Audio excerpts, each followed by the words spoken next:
Dans cette deuxième partie, nous allons nous intéresser aux multiples et aux diviseurs.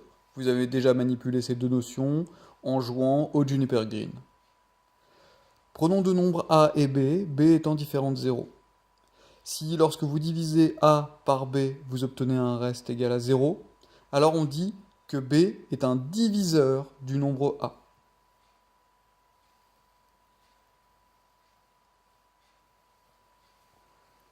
On dit aussi, cela veut dire la même chose, que le nombre B divise le nombre A.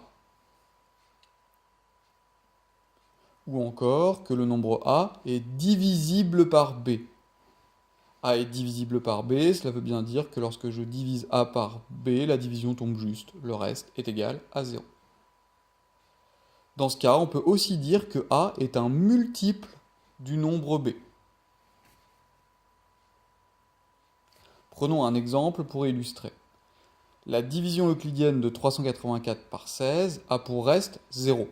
En effet, on peut écrire 384 est égal à 16 fois 24 plus 0. On peut alors dire que 16 est un diviseur de 384. Parce que la division de 384 par 16, on vient de le voir, tombe juste. Dans ce cas-là, on peut aussi dire que 384 est divisible par 16. Enfin, on peut également écrire que 384 est un multiple de 16. Car 384 est dans la table de 16. On aurait pu aussi écrire que 24 est un diviseur de 384, que 384 est divisible par 24, ou encore que 384 est un multiple de 24. De façon générale, retenez qu'un diviseur est toujours inférieur, c'est-à-dire plus petit, que le nombre qu'il divise.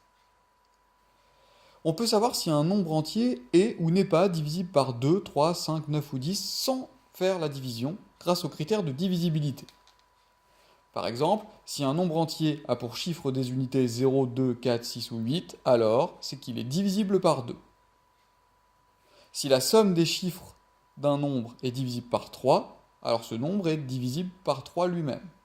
Exemple, prenons 27, si j'ajoute 2 et 7, je trouve 9. 9 est divisible par 3, donc 27 est aussi divisible par 3.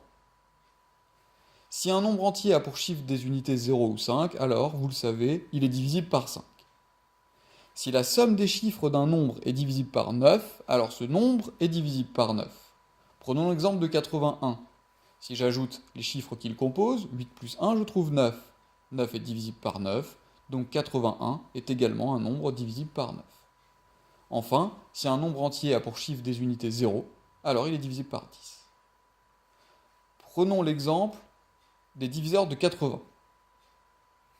Essayons de trouver tous les diviseurs de 80. Comme tous les nombres, 80 est divisible par 1 et par lui-même, car je peux écrire 80 égale 1 fois 80. Donc dans la liste des diviseurs de 80, il y a 1 et 80 lui-même. 80 se termine par un 0. Il est donc divisible par 2. En effet, je peux écrire 80 égale 2 fois 40. Donc dans la liste des diviseurs de 80, il y a 2 et il y a 40. 80 n'est pas divisible par 3, car la somme de ces chiffres, 8 plus 0, donne 8, et 8 n'est pas dans la table de 3. En revanche, 80 est divisible par 4, car 80 égale 4 fois 20. Lorsque je divise 80 par 4, le quotient vaut 20 et le reste vaut 0. Donc dans la liste des diviseurs de 80, je peux ajouter 4 et 20. 80 se termine par un 0, il est donc divisible par 5. Et si vous effectuez la division de 80 par 5, vous trouverez 16. Donc 80 est égal à 5 fois 16. Dans la liste des diviseurs de 80, j'ajoute 5 et 16. Enfin, 80 se termine par un 0, donc 80 est divisible par 10. 80 est en effet égal à 8 fois 10. Donc dans la liste des diviseurs de 80, il y a également 8 et 10. Les diviseurs de 80 sont donc 1, 2, 4, 5, 8, 10, 16, 20, 40 et 80. À ne pas confondre avec les multiples de 80, qui sont 80, 160, 240, etc.